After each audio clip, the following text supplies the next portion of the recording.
Okay, so good afternoon, Miss. Will you kindly state your name, year and course, the position you are running for, and under what slate? Uh, I'm Geraldine P. Tabigne from second year BA History, and I'm running for History Department Representative for Tesalican Park. Okay, so your first question is, what specific measures are you planning to make the students of your department more engaged?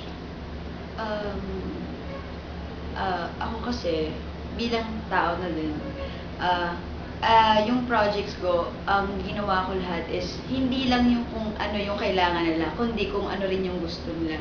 So, pinaghalo ko yung kailangan at gusto para mas magustuhan nila i-involve yung sarili nila sa mga projects ko. Okay. Your second question is, can you give us your reaction on Pinoy buying a Porsche?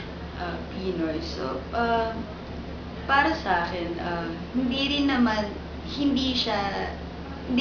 siya sobrang negative because meron din naman siyang pribadong buhay at pangalawa, hindi lang naman siya yung gumawa, no, na hindi lang naman siya yung bumili ng mahahaling sasakyan.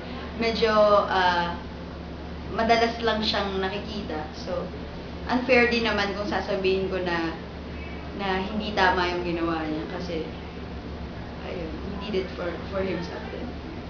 Okay. So your last question is, kung ikaw ay magiging isang ulam, ano iyon at bakit? Ano ako magiging ulam? Gusto ko maging hotdog.